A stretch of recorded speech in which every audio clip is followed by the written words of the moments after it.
नमस्कार, देश दुनिया में आप सभी का स्वागत है। मैं हूं आपके साथ भागीरथ साहू। इजराइल ने गाजा सिटी पर कब्जे की नई योजना को मंजूरी दे दी है। इस अभियान को गिडियंस चैरियट्स 2 नाम दिया गया है, जिसका उद्देश्य हमास के शेष ठिकानों को ध्वस्त करना और पूरे शहर को सैन्य नियंत्रण में लेना है।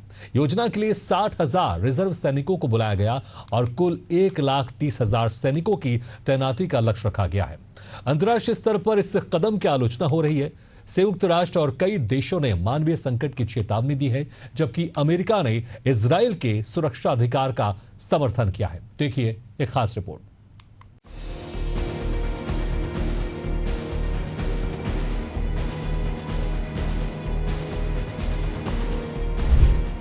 इजराइल ने गाजा सिटी पर कब्जे की योजना को दी मंजूरी।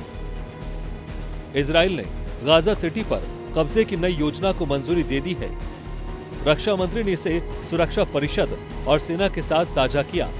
इस ऑपरेशन को गिडियंस चैरियट्स 2 नाम दिया गया है। इस योजना का मुख्य उद्देश्य है गाजा सिटी में हमास के शेष ठिकानों को ध्वस्त करना और पूरे शहर को सैन्य नियंत्रण में लेना।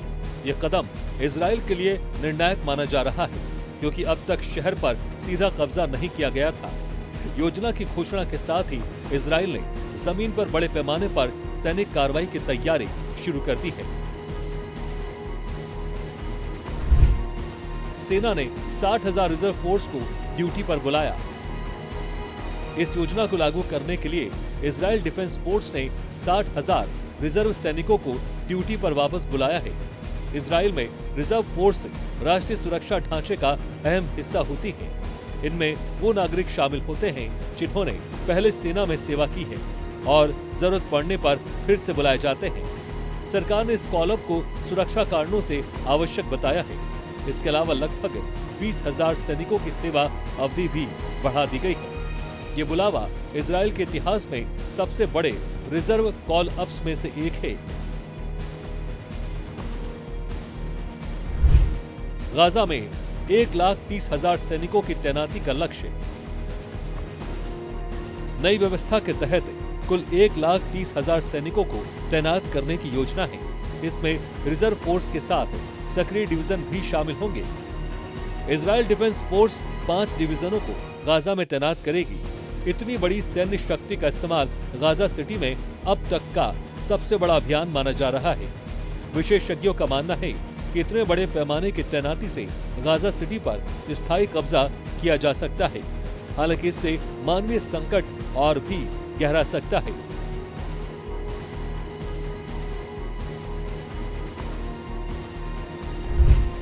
ऑपरेशन गिडियंस चैरियट्स 2 जल्द होगा शुरू। ये सैन्य योजना ऑपरेशन गिडियंस चैरियट्स 2 के नाम से शुरू होगी। ये मई से अगस्त 2025 तक चले पहले चरण का विस्तार है।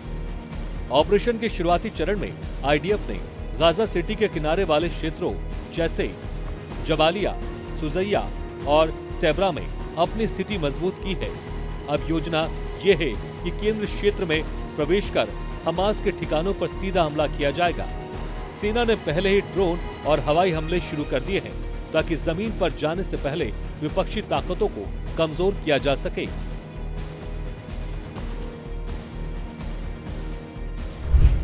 सैन्य योजना पर अंतर्राष्ट्रीय आलोचना और प्रतिक्रिया।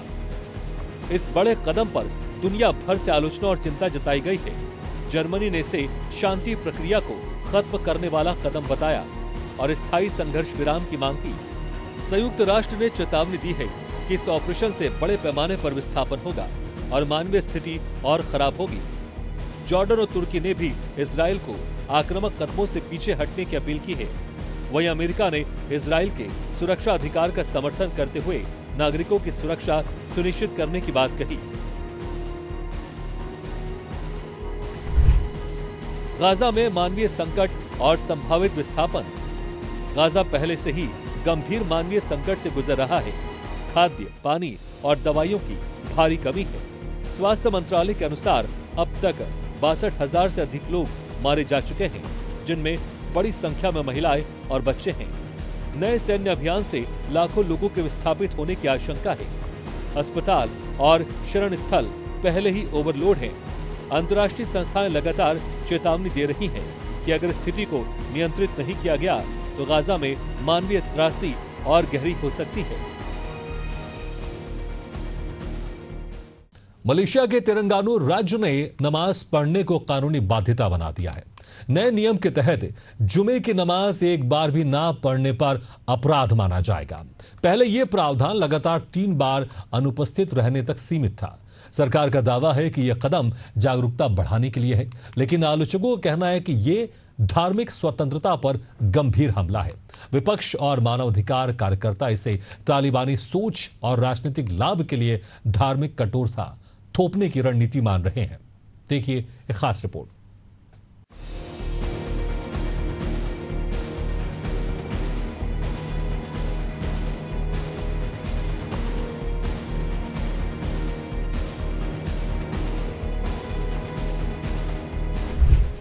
मलेशिया के तेलंगाना राज्य में नया कानून। मलेशिया के तेलंगाना राज्य ने हाल ही में अपने शरिया कानूनों में अहम बदलाव किया है। इस बदलाव के तहत अब मुसलमानों को जुमे की नमाज पढ़ना अनिवार्य कर दिया गया है। अगर कोई व्यक्ति जानबूझकर नमाज छोड़ता है तो उसे कड़ी सजा का सामना करना पड़ सकता है। राज्य की विधानसभा ने इस प्रस्ताव को पास करते हुए इसे तत्काल लागू करने का फैसला लिया है। ये निर्णय धार्मिक अनुशासन को मजबूत करने और इस्लामी परंपराओं को बनाए रखने के उद्देश्य से लिया गया है।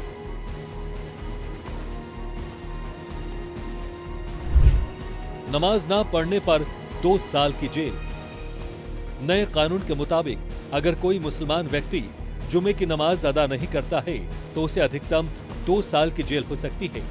ये सजा उन लोगों पर लागू होगी जो नियमित रूप से नमाज पढ़ने से बचते हैं या जानबूझकर ऐसा करते हैं। अब तक मलेशिया में इस तरह की सख्त सजा लागू नहीं थी, लेकिन तेलंगाना राज्य ने इसे सख्ती से लागू करने का फैसला लिया है। जेल की ये सजा उन लोगों के लिए चेतावनी मानी जा रही है जो धार्मिक नियमों को हल्के में लेते हैं।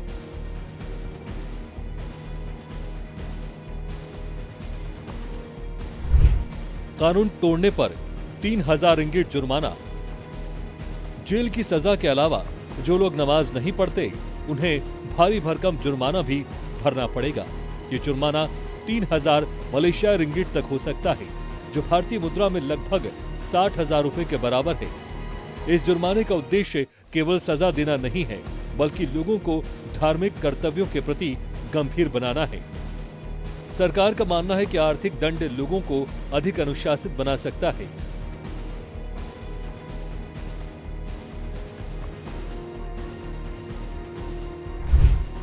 इस्लामी परंपरा मजबूत करने का उद्देश्य। राज्य सरकार ने स्पष्ट किया कि इस कानून का मुख्य उद्देश्य इस्लामी परंपराओं को और मजबूत करना है। नमाज इस्लाम के 5 स्तंभों में से एक है और इसे हर मुसलमान के लिए जरूरी माना जाता है। तेलंगाना की सरकार चाहती है कि लोग इस फर्ज को गंभीरता से निभाएं। शरिया कानूनों को कड़ाई से लागू कर समाज को धार्मिक रूप से और कट्टर बनाने की कोशिश की जा रही है।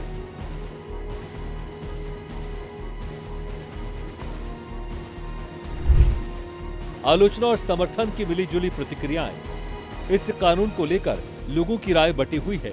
कुछ लोग मानते हैं कि यह कदम इस्लामी संस्कृति और पहचान को सुरक्षित रखने के लिए जरूरी है। वहीं दूसरी ओर कई लोग इसे व्यक्तिगत स्वतंत्रता में हस्तक्षेप मान रहे हैं। आलोचकों का कहना है कि धर्म का पालन आस्था से होना चाहिए, न कि डर या मजबूरी से। सोशल मीडिया पर भी इस कानून को लेकर बहस जारी है। अंतर्राष्ट्रीय स्तर पर भी बना चर्चा का विषय। तेलंगाना का यह फैसला सिर्फ मलेशिया ही नहीं बल्कि पूरी दुनिया में चर्चा का विषय बन गया है। अंतर्राष्ट्रीय मीडिया ने भी इस खबर को प्रमुखता से दिखाया है। कुछ मानवाधिकार संगठन इसे कठोर बताते हुए इसकी निंदा कर रहे हैं। उनका कहना है कि धार्मिक स्वतंत्रता हर इंसान का अधिकार है और इसे कानूनी सजा से जोड़ना उचित नहीं है।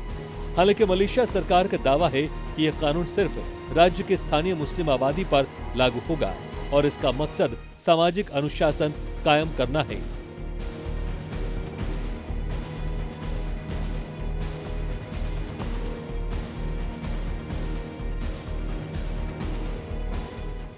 बांग्लादेश के कॉक्स बाजार शिविरों में नई हलचल शुरू हो गई है।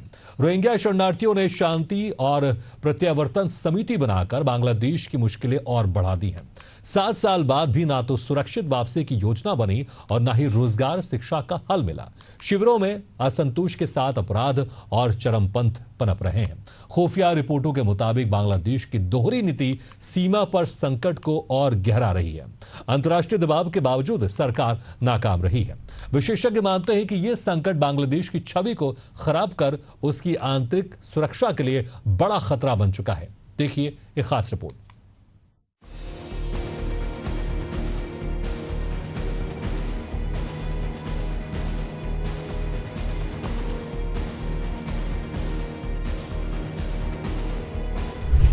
बांग्लादेश में रोहिंग्या शिविरों से बढ़ता असंतोष। बांग्लादेश में कोक्स बाजार के रोहिंग्या शरणार्थी शिविर अब सिर्फ मानवीय संकट का केंद्र नहीं है, बल्कि राजनीतिक असंतोष का गढ़ भी बनते जा रहे हैं। बांग्लादेश लगातार कहता रहा है कि उसने रोहिंग्याओं को मानवीय कारणों से शरण दी, लेकिन 7 साल बाद भी हालत जस के तस है। ना तो सुरक्षित वापसी की ठोस योजना बनी, न ही रोजगार और शिक्षा की स्थिति सुधरी। इससे शिविरों में असंतोष फैल रहा है और बांग्लादेश की नीतियों पर गंभीर सवाल उठ रहे हैं। नई रोहिंग्या कमेटी से बांग्लादेश की मुश्किलें बढ़ी। हाल ही में गठित रोहिंग्या शांति एवं प्रत्यावर्तन समिति RCPR ने बांग्लादेश की चिंताओं को और गहरा कर दिया है। बांग्लादेश हमेशा चाहता था कि शरणार्थी संगठित होकर राजनीतिक शक्ति न बन पाए, लेकिन अब यह मोर्चा बनकर उभरा है। इससे शिविरों में सत्ता संघर्ष तेज हो सकता है और बांग्लादेश का नियंत्रण कमजोर पड़ सकता है। हजारों शरणार्थियों का संगठित होना खुद बांग्लादेश की आंतरिक सुरक्षा के लिए बड़ा खतरा है। अराकान आर्मी से टकराव, सीमा पर संकट गहराया। म्यांमार के अराकान आर्मी और रोहिंग्या गुटों के बीच झड़पें पहले से ही जारी थी। अब RCPR के गठन के बाद इन झड़पों में बांग्लादेश की अप्रत्यक्ष भूमिका सामने आने लगी है। खुफिया रिपोर्टों में कहा गया है कि बांग्लादेश की एजेंसियां शिविरों में मौजूद गुटों को समर्थन देती रही है। इससे सीमा पर अस्थिरता और बढ़ गई है। आलोचकों का कहना है कि बांग्लादेश की ये दोहरी नीति एक तरफ अंतर्राष्ट्रीय मंच पर शांति की बात और दूसरी तरफ गुटों का समर्थन देश की छवि को नुकसान पहुंचा रही है।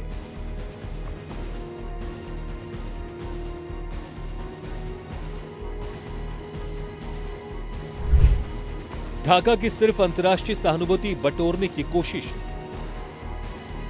बांग्लादेश सरकार बार बार संयुक्त राष्ट्र और आसियान के जरिए म्यांमार पर दबाव डालने की कोशिश करती रही, लेकिन परिणाम सिफर रहे।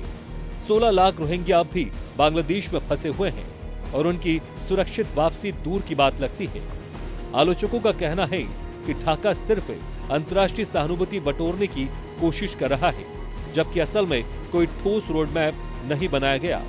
इससे शरणार्थियों का गुस्सा और बढ़ा है और अंतर्राष्ट्रीय समुदाय बांग्लादेश की नीयत पर भी सवाल उठाने लगा है।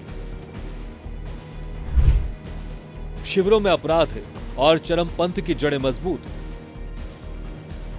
कोक्स बाजार शिविरों में अपराध, हथियार और ड्रग्स का कारोबार लंबे समय से चल रहा है। बांग्लादेश सरकार ने समय समय पर सख्ती के दावे किए, लेकिन स्थिति बिगड़ती ही गई। अब नए राजनीतिक मोर्चे के बनने से चरमपंथी ताकतों को और बल मिलेगा। इससे बांग्लादेश की कानून व्यवस्था चरमराने का खतरा बढ़ गया है। आलोचक कहते हैं कि सरकार ने शुरुआती सालों में शिविरों पर नियंत्रण और सुधार की योजना नहीं बनाई, जिसकी वजह से आज ये शिविर खतरा बन गए हैं। नकारात्मक छवि और भविष्य की भारी चुनौती। बांग्लादेश खुद को मानवीय राष्ट्र बताकर अंतर्राष्ट्रीय सहानुभूति लेना चाहता था, लेकिन अब वही कदम उसकी सबसे बड़ी समस्या बन गया है। रोहिंग्या संकट का समाधान न ढूंढ पाने से देश की छवि खराब हुई है। शिविरों में बने नए संगठन से यह संदेश जा रहा है कि बांग्लादेश अपने यहाँ उभर रहे राजनीतिक समूहों पर काबू नहीं रख पा रहा है। अगर हालात यूं ही बिगड़ते रहे तो आने वाले समय में ये संकट केवल शरणार्थियों तक सीमित नहीं रहेगा, बल्कि बांग्लादेश की आंतरिक राजनीति और सुरक्षा को भी गहरे संकट में डाल देगा।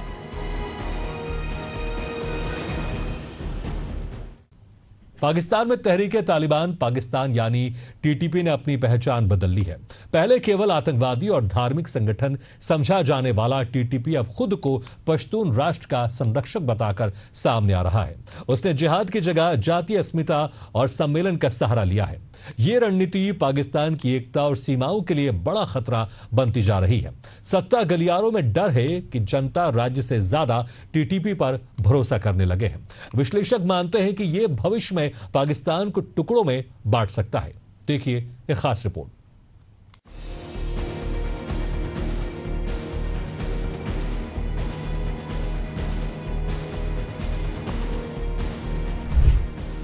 टीटीपी का बदला रूप पश्तून राष्ट्र का संरक्षक है। तहरीक-ए-तालिबान पाकिस्तान लंबे समय तक केवल एक आतंकवादी और धार्मिक कट्टर संगठन के रूप में देखा जाता रहा है, लेकिन अब उसने अपनी पहचान बदलने का खेल शुरू कर दिया है। खुद को पश्तून राष्ट्र का संरक्षक बताकर टीटीपी पाकिस्तान की जड़ों पर प्रहार कर रहा है। धार्मिक कट्टरता से निकलकर जब कोई संगठन जातीय पहचान को हथियार बनाता है तो उसका लक्ष्य सीधा पाकिस्तान की एकता और सीमाओं को तोड़ना होता है। यह बदलाव आने वाले समय में पाकिस्तान को भीतर से खोखला कर सकता है।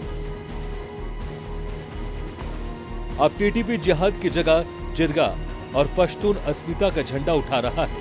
वो खुद को न्याय देने वाला और समाज का सच्चा प्रतिनिधि बताकर जनता में जगह बना रहा है। ये रणनीति पाकिस्तान की नींव हिलाने वाली है, क्योंकि जब जनता राज्य से ज्यादा किसी संगठन पर भरोसा करने लगे तो देश की संस्थाएं कमजोर हो जाती हैं। यही स्थिति पाकिस्तान में जन्म ले रही है। जहां लोग टीटीपी को शासक से अधिक अपना संरक्षक मानने लगे हैं, तो ये राष्ट्र के लिए गहरी चोट साबित होगी। अलगाववाद की चिंगारी पाकिस्तान का नक्शा बदल सकता है। टीटीपी का नया चेहरा पाकिस्तान में अलगाववाद की चिंगारी सुलगा रहा है।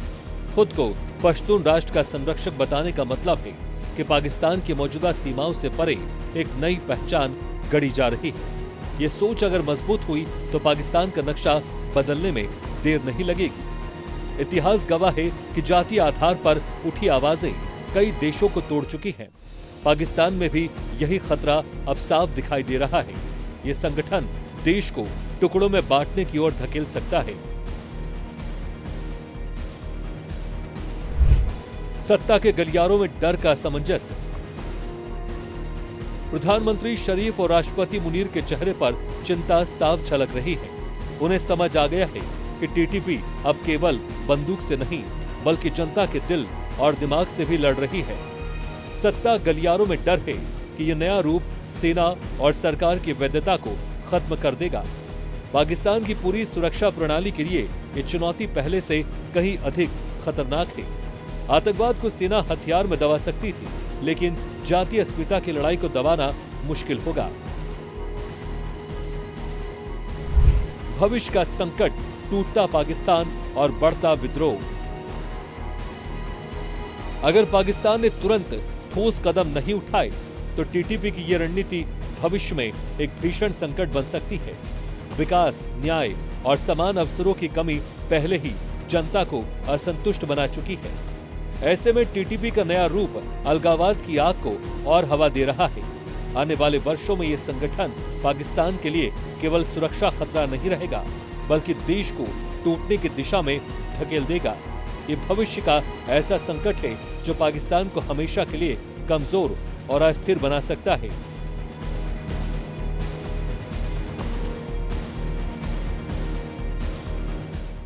श्रीलंका के पूर्व राष्ट्रपति रानिल विक्रमसिंघे को कोलंबो में गिरफ्तार कर लिया गया है। आरोप है कि उन्होंने सरकारी धन का दुरुपयोग किया और अपनी पत्नी के लंदन दीक्षांत समारोह में भाग लेने के लिए सरकारी खजाने से खर्च करवाया।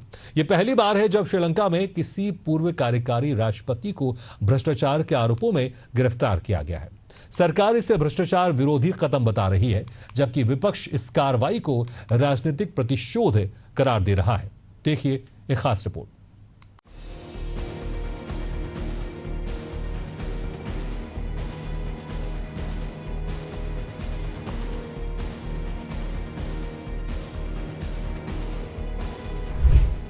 पूर्व राष्ट्रपति रानिल विक्रमसिंघे गिरफ्तार। श्रीलंका के पूर्व राष्ट्रपति रानिल विक्रमसिंघे को कोलंबो में गिरफ्तार किया गया है। उन पर सरकारी धन के दुरुपयोग का आरोप है। यह मामला उस समय का है जब वे राष्ट्रपति थे और उन्होंने अपनी पत्नी के लंदन स्थित दीक्षांत समारोह में भाग लेने के लिए विदेश यात्रा की थी। गिरफ्तारी की कार्रवाई श्रीलंका की financial crimes investigation division FCID ने की है, जिसने उनके खिलाफ दर्ज मामले की जांच पूरी की और आवश्यक सबूत जुटाने के बाद गिरफ्तारी सुनिश्चित की है।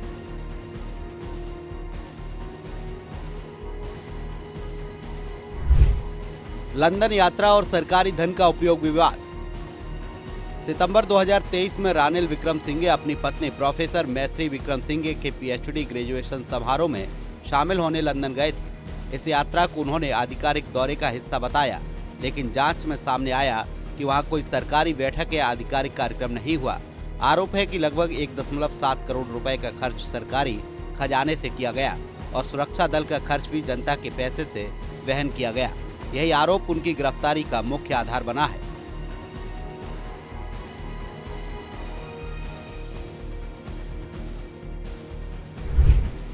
श्रीलंका के इतिहास में अभूतपूर्व घटना।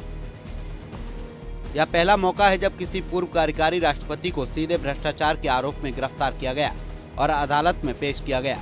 इससे पहले कई नेताओं पर आरोप लगे, लेकिन इस स्तर तक कोई कार्रवाई नहीं हुई थी। श्रीलंका की जनता और राजनीतिक विश्लेषकों का कहना है कि यह गिरफ्तारी देश की न्यायिक व्यवस्था और राजनीतिक ईमानदारी के लिए एक महत्वपूर्ण मोड़ है।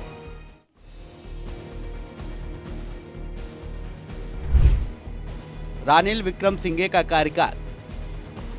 रानिल विक्रमसिंघे 2022 से 2024 तक राष्ट्रपति रहे। जब वे सत्ता में आए तब श्रीलंका गहरे आर्थिक संकट से गुजर रहा था। उन्होंने अंतर्राष्ट्रीय मुद्रा कोष IMF से $2.9 अरब का बेल आउट पैकेज दिलाया। इसके साथ ही कड़े सुधार लागू किए, जिसे सब्सिडी घटना, करों में बदलाव और आयात पर सख्ती। हालांकि इन कदमों से अर्थव्यवस्था कुछ हद तक स्थिर हुई, लेकिन जनता पर इसका बोझ बढ़ा और उनकी लोकप्रियता घटती चली गई। 2024 के चुनाव में उन्हें हार का सामना करना पड़ा। नए राष्ट्रपति का भ्रष्टाचार विरोधी अभियान। सितंबर 2024 में राष्ट्रपति बने अनुराग कुमारा दिसानायके ने सत्ता संभालते ही भ्रष्टाचार विरोधी मुहिम तेज कर दी, खिलाफ जांच शुरू कराई। इसी में रानिल विक्रमसिंघे पर भी मामला दर्ज हुआ। माना जा रहा है कि सरकार अपने राजनीतिक प्रतिद्वंदियों पर शिकंजा कसने के साथ साथ जनता को संदेश देना चाहती है कि भ्रष्टाचार बर्दाश्त नहीं किया जाएगा। गिरफ्तारी पर छिड़ी राजनीतिक बहस। रानिल विक्रमसिंघे की party United national party UNP ने इस गिरफ्तारी को राजनीतिक षड्यंत्र बताया है। पार्टी नेताओं का कहना है कि रानिल ने देश को आर्थिक संकट से निकालने के लिए कठिन फैसले लिए थे और उनके खिलाफ दर्ज यह मामला बदले की राजनीति का हिस्सा है। अदालत में पेशी के दौरान उनके समर्थकों ने नारेबाजी भी की। वहीं सरकार समर्थकों का कहना है कि चाहे कोई भी नेता हो, अगर उसने जनता के पैसे का दुरुपयोग किया है तो उसे कानून का सामना करना होगा।